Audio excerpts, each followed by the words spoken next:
विनम्र निवेदन करती हूँ भारत के माननीय प्रधानमंत्री श्री नरेंद्र मोदी जी से कि वे कृपया आज के इस भव्य सभा को संबोधित करें।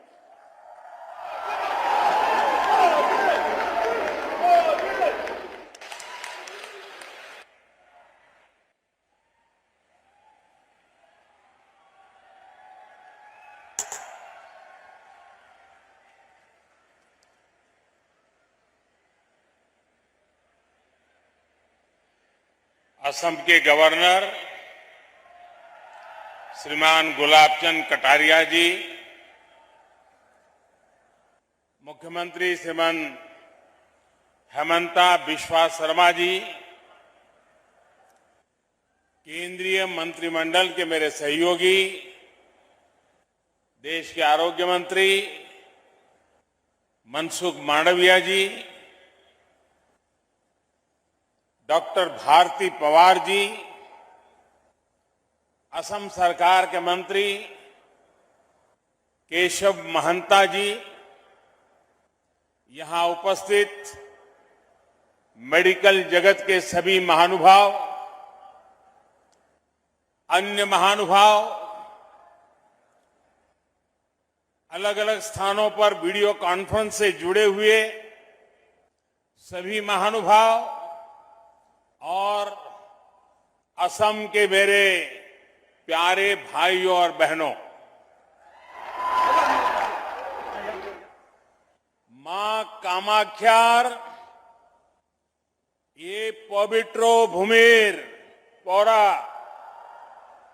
ओहमोर होमो भाटनी भोगनई लोई मोर प्रणाम। आप सभी को रोंगाली बिहू की बहुत बहुत शुभकामनाएं। इस पावन अवसर पर असम के नॉर्थ ईस्ट के हेल्थ इंफ्रास्ट्रक्चर को आज एक नई ताकत मिली है। आज नॉर्थ ईस्ट को अपना पहला एम्स मिला है और असम को 3 नए मेडिकल कॉलेज मिले हैं। आईआईटी गुवाहाटी के साथ मिलकर आधुनिक रिसर्च के लिए 500 बेड वाले सुपर स्पेशलिटी अस्पताल का भी शिलान्यास हुआ है और असम के लाखों लाख साथियों तक आयुष्मान कार्ड पहुंचाने का काम मिशन मोड पे शुरू हुआ है। नए एम्स से असम के अलावा अरुणाचल प्रदेश, नागालैंड, मेघालय, मिजोरम और मणिपुर के साथियों को भी इसका बहुत लाभ मिलने वाला है। आरोग्य के इन सारे प्रोजेक्ट्स के लिए आप सभी को, नॉर्थ ईस्ट के सभी मेरे भाइयों बहनों को बहुत बहुत बधाई और बहुत बहुत शुभकामनाएं। भाइयों और बहनों, पिछले 9 वर्षों में नॉर्थ ईस्ट में कनेक्टिविटी से जुड़े इंफ्रास्ट्रक्चर को लेकर बहुत चर्चा हुई है। आज जो भी नॉर्थ ईस्ट आता है तो यहां के रोड, रेल, एयरपोर्ट से जुड़े कार्यों को देखकर प्रशंसा किए बिना रह नहीं सकता है। लेकिन नॉर्थ ईस्ट में एक और इंफ्रास्ट्रक्चर पर बहुत तेजी से काम हुआ है और वो है सोशल इंफ्रास्ट्रक्चर। यहां शिक्षा और स्वास्थ्य की सुविधाओं का जो विस्तार हुआ है वो वाकई दोस्तों अभूतपूर्व है। पिछले वर्ष जब मैं डिब्रूगढ़ आया था तो असम के अनेक जिलों में मुझे एक साथ कई अस्पतालों का शिलान्यास और उद्घाटन करने का अवसर मिला था। आज एम्स और 3 मेडिकल कॉलेज आपको सौंपने का मुझे सौभाग्य मिला है। बीते वर्षों में असम में डेंटल कॉलेजों की सुविधा का भी विस्तार हुआ है। इन सभी को नॉर्थ ईस्ट में लगातार बेहतर होती रेल रोड कनेक्टिविटी से भी मदद मिल रही है। विशेष रूप से गर्भावस्था के दौरान महिलाओं को जो समस्या आती थी वो अब दूर हुई है। इससे माता और बच्चे के जीवन पर संकट बहुत कम हुआ है। आजकल एक नई बीमारी देखने को मिल रही है। मैं देश में कहीं भी जाता हूं, उत्तर में, दक्षिण में, नॉर्थ ईस्ट में, पिछले 9 वर्षों में हुए विकास की चर्चा करता हूं तो कुछ लोगों को बहुत परेशानी हो जाती है। ये नई बीमारी है। वो शिकायत करते हैं कि दशकों तक उन्होंने भी देश पर राज किया है, उन्हें क्रेडिट क्यों नहीं मिलता। क्रेडिट के भूखे लोगों और जनता पर राज करने की भावना ने देश का बहुत अहित किया है। अरे जनता तो जनार्दन का रूप होती है, ईश्वर का रूप होती है। पहले वाले क्रेडिट के भूखे थे, इसलिए नॉर्थ ईस्ट उन्हें दूर लगता था। एक परायेपन का भाव उन्होंने पैदा कर दिया था। हम तो सेवा भाव से, आपके सेवक होने की भावना से, समर्पण भाव से आपकी सेवा करते रहते हैं। इसलिए नॉर्थ ईस्ट हमें दूर भी नहीं लगता और अपनेपन का भाव भी कभी भी कम नहीं होता है। मुझे खुशी है कि आज नॉर्थ ईस्ट में लोगों ने विकास की बागडोर आगे बढ़कर खुद संभाल ली है। वो नॉर्थ ईस्ट के विकास से भारत के विकास के मंत्र को लेकर आगे बढ़ रहे हैं। विकास के इस नए आंदोलन में केंद्र सरकार एक दोस्त बनकर, एक सेवक बनकर, एक साथी बनकर सभी राज्यों के साथ काम कर रही है। आज का ये आयोजन भी इसी का एक जीता जागता उदाहरण है। साथियों, दशकों तक हमारा पूर्वोत्तर कई और चुनौतियों से जूझता रहा है। जब किसी सेक्टर में परिवारवाद, क्षेत्रवाद, भ्रष्टाचार और अस्थिरता की राजनीति हावी होती है, तब विकास होना असंभव हो जाता है। और यही हमारे हेल्थ केयर सिस्टम के साथ हुआ। दिल्ली में जो एम्स है वो 50 के दशक में बना था। देश के कोने कोने से लोग आकर दिल्ली एम्स में इलाज कराते थे, लेकिन दशकों तक किसी ने ये नहीं सोचा कि देश के दूसरे हिस्सों में भी एम्स खोलने चाहिए।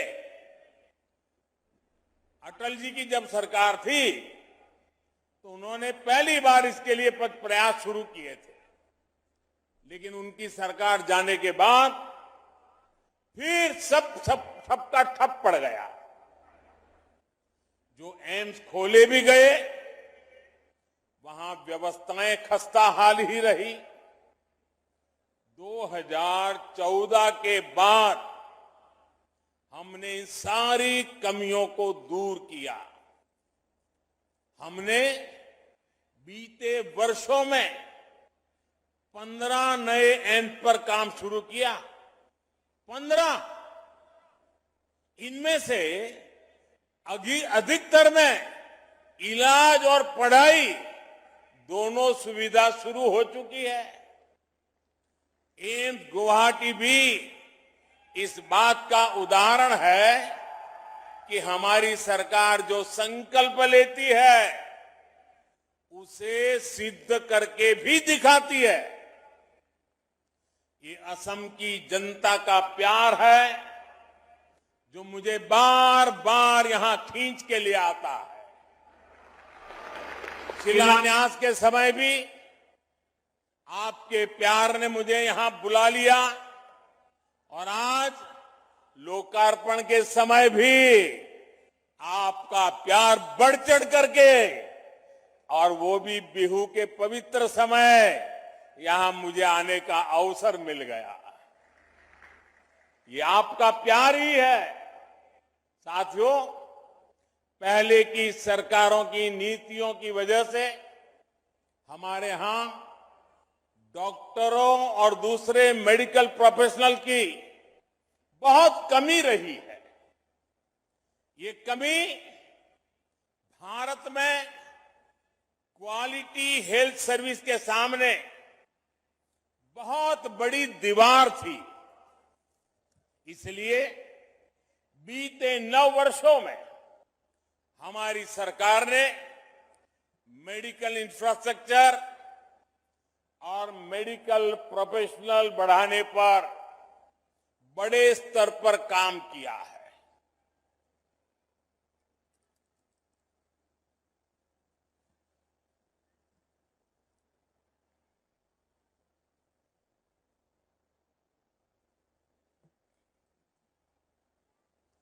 दो 2014 से पहले 10 सालों में करीब 150 मेडिकल कॉलेज बने थे। पिछले 9 वर्षों में हमारी सरकार में करीब 300 नए मेडिकल कॉलेज बने। पिछले 9 वर्षों में देश में एमबीबीएस सीटें भी 2 गुनी बढ़कर 1 लाख से अधिक हो चुकी है। पिछले 9 वर्षों में देश में मेडिकल की पीजी सीटों में भी 110% की बढ़ोतरी हुई है। हमने मेडिकल शिक्षा के विस्तार के लिए नेशनल मेडिकल कमीशन की स्थापना की है। पिछड़े परिवारों को, बैकवर्ड फैमिलीज के बच्चे डॉक्टर बन सके, इसके लिए हमने आरक्षण की सुविधा का भी विस्तार किया है। दूर दराज वाले क्षेत्रों के बच्चे भी डॉक्टर बन सके, इसलिए हमने पहली बार भारतीय भाषाओं में मेडिकल की पढ़ाई का विकल्प दिया है। इस वर्ष के बजट में 150 से अधिक नर्सिंग कॉलेज खोलने का ऐलान भी किया गया है। अगर मैं नॉर्थ ईस्ट की बात करूं, यहां भी बीते 9 वर्षों में मेडिकल कॉलेज की संख्या 2 गुने से अधिक हो चुकी है। अभी अनेक मेडिकल कॉलेजों पर काम चल रहा है। कई नए मेडिकल कॉलेज यहां बनने जा रहे हैं। बीते 9 वर्षों में नॉर्थ ईस्ट में मेडिकल की सीटों की संख्या भी बढ़कर पहले के मुकाबले 2 गुनी हो चुकी है। भाइयों और बहनों, आज भारत में हेल्थ सेक्टर में इतना काम इसलिए हो रहा है क्योंकि आप सभी देशवासियों ने 2014 में एक स्थिर और मजबूत सरकार बनाई। भाजपा की सरकारों में नीति, नियत और निष्ठा किसी स्वार्थ से नहीं बल्कि राष्ट्र प्रथम, देशवासी प्रथम, इसी भावना से हमारी नीतियां तय होती है। इसलिए हमने वोट बैंक के बजाय देश की जनता की मुश्किलों को कम करने पर फोकस किया। हमने लक्ष्य बनाया कि हमारी बहनों को इलाज के लिए दूर ना जाना पड़े। हमने तय किया कि किसी गरीब को पैसे के अभाव में अपना इलाज न टालना पड़े।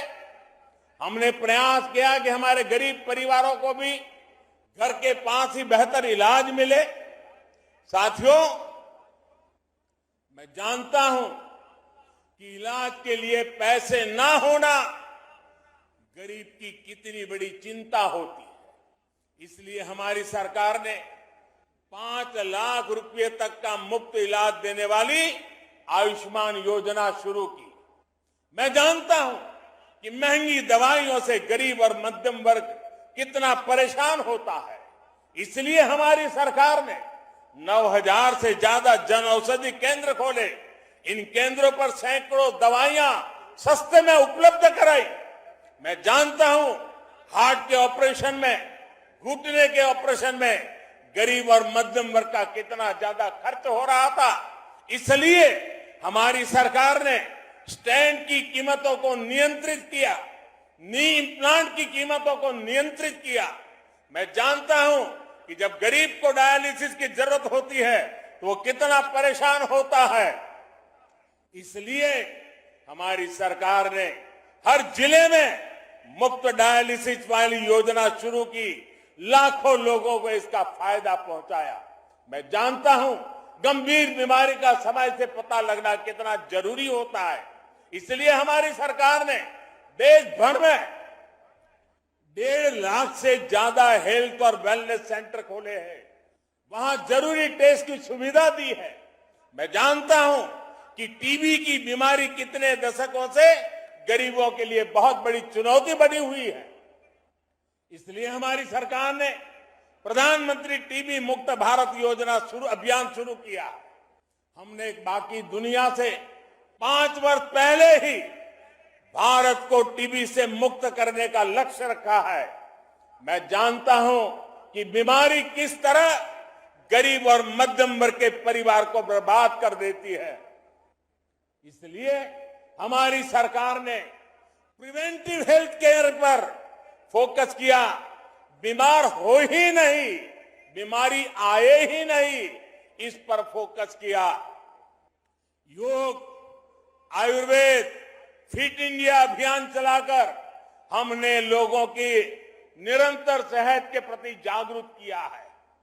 साथियों, आज जब मैं सरकार की इन योजनाओं की सफलता देखता हूं तो खुद को धन्य मानता हूं कि गरीब की इतनी सेवा करने का परमात्मा ने और जनता जनार्दन ने मुझे आशीर्वाद दिया। आयुष्मान भारत, प्रधानमंत्री जन आरोग्य योजना आज देश के करोड़ों गरीबों का बहुत बड़ा संबल बनी है।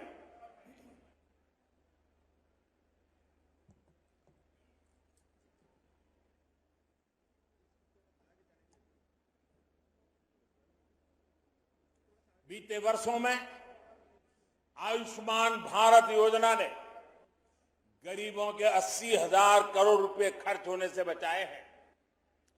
जन औषधि केंद्रों की वजह से गरीब और मध्यम वर्ग के 20,000 करोड़ रुपए खर्च होने से बचे हैं। स्टेंट और नी इम्प्लांट की कीमत कम होने से गरीब और मध्यम वर्ग के हर साल 13,000 करोड़ रुपए बच रहे हैं। मुफ्त डायलिसिस की सुविधा से भी किडनी के गरीब मरीजों के 500 करोड़ रुपए से ज्यादा खर्च होने से बचे हैं।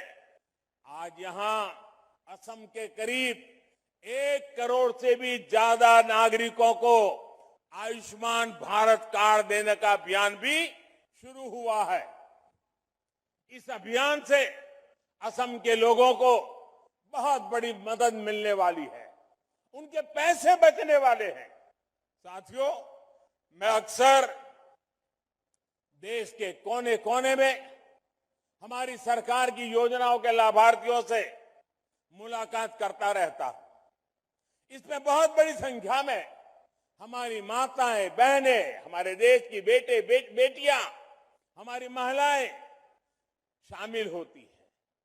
वो मुझे बताती है कि पहले इसकी सरकारों में और अब भाजपा सरकार के समय में स्वास्थ्य सुविधाओं में कितना बड़ा फर्क आया है।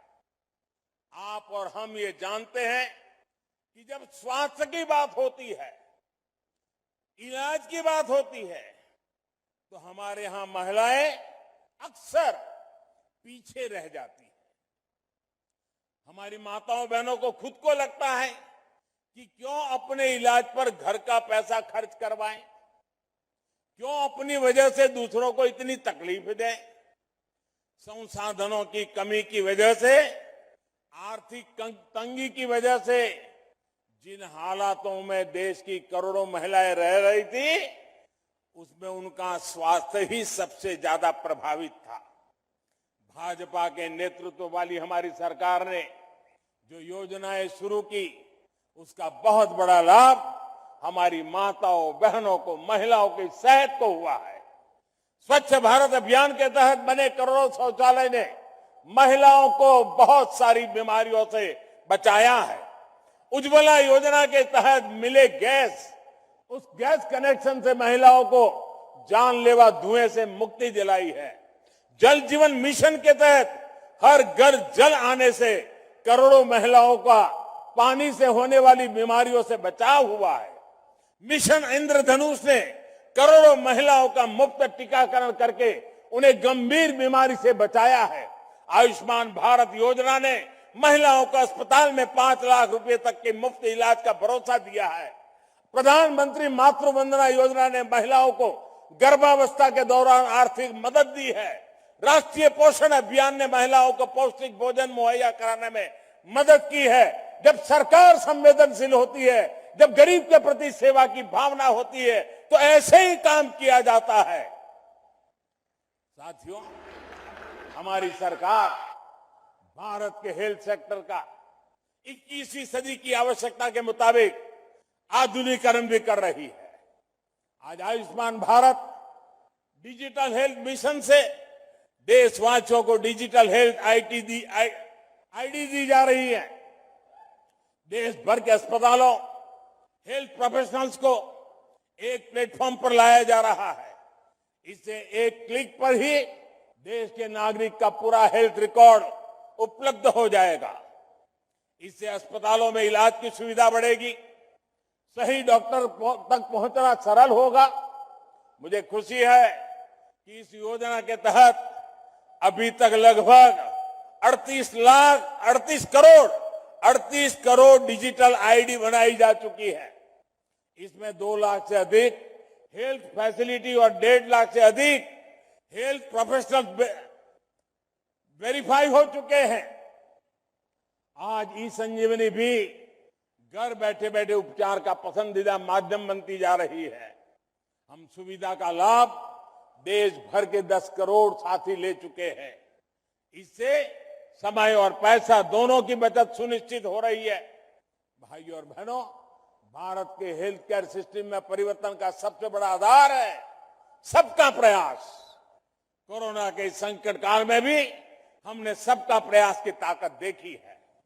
दुनिया के सबसे बड़े, सबसे तेज, सबसे प्रभावी कोविड टीकाकरण अभियान की प्रशंसा आज दुनिया कर रही है। हमने मेड इन इंडिया वैक्सीन बनाई, उन्हें बहुत कम समय के भीतर दूर दूर तक पहुंचाया।